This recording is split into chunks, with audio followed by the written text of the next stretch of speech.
আসসালামু আলাইকুম গাইস। আমি আজকে আপনাদেরকে দেখাবো কিভাবে কষিয়ে মুরগির মাংস রান্না করা হয়। তো চলুন, আমি এখানে একটা কড়াইতে কিছু পরিমাণ মতো তেল দিয়ে দিয়েছি। তেলটা একটু গরম করে আমি দিয়ে দেব পেঁয়াজ কুচি এবং কাঁচামরিচ কুচি। তো দেখতে পাচ্ছেন আমি পেঁয়াজ এবং কাঁচামরিচগুলো দিয়ে দিয়েছি। তো আমি এগুলোকে একটু লাল করে ভেজে নেব। তারপর দিয়ে দিতেছি পরিমাণ মতো আদা বাটা আর পরিমাণ মতো রসুন বাটা। এগুলো দিয়ে আমি তেলে একটু ভালো করে লাল করে ভেজে নেব। তো দেখুন আমি এগুলোকে নিয়ে কি সুন্দর ভেজে দিয়েছি। তারপর দিয়ে দিয়েছি 2টা তেজপাতা আর কিছু মশলা। তো আমি এখন এটাতে দিয়ে দিব পরিমাণ মতো হলুদের গুঁড়া। তো দেখুন আমি হলুদের গুঁড়ো দিয়ে দিয়েছি। এখন দিয়ে দেব পরিমাণ মতো মরিচের গুঁড়া। তারপর দিয়ে দেব রাঁধুনি মাংসের মশলা। তারপর দিয়ে দিব স্বাদ মতো লবণ। তো দেখুন আমি লবণ দেওয়ার পর দিয়ে দিতেছি ব্লেন্ডার করে রাখা জিরের গুঁড়ো এবং অন্যান্য মশলার গুঁড়ো। তো এগুলো দিয়ে আমি একটু তেলে ভালো করে কষিয়ে নিব। তারপর দিয়ে দিব একটু পরিমাণ পানি।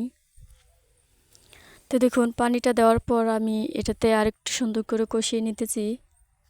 তো গাইস, আপনি যদি আমার চ্যানেলে নতুন হয়ে থাকেন আর এরকম মজার মজার রান্নার ভিডিও পেতে চান, তাহলে অবশ্যই আমার চ্যানেলটি সাবস্ক্রাইব করবেন এবং পাশে থাকা বেল আইকনটি বাজিয়ে দিবেন।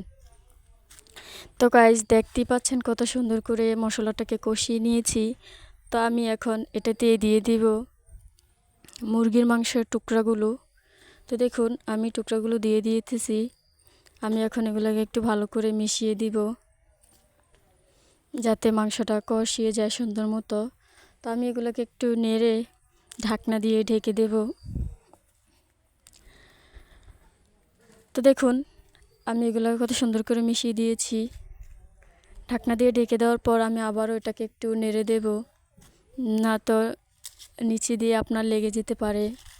তো দেখুন কড়াইয়ের নিচে যদি লেগে যায় তাহলে একটা পোড়া গন্ধ আসবে।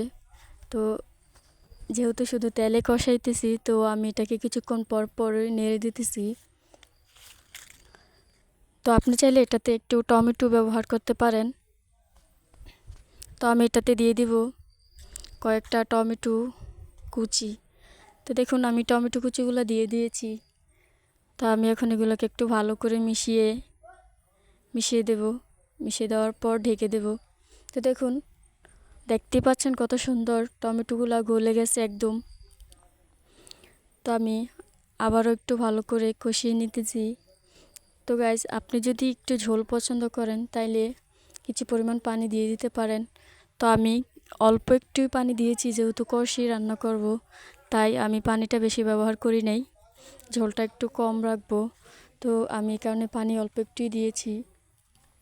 তারপর আবার দিয়ে দিতেছি একটু পরিমাণ মতো রাঁধুনি মাংসের মশলা। তো এটা দিয়ে আমি একটু কষিয়ে কিছুক্ষণ পর তুলে নিব। তো গাইস, দেখতেই পাচ্ছেন আমার রান্নাটা প্রায় শেষ। কত সুন্দর হয়েছে। আপনি অবশ্যই একবার ট্রাই করে দেখবেন যে আসলে এভাবে কষিয়ে রান্না করে খেলে কেমন মজা। ভালো থাকবেন। আসসালামু আলাইকুম।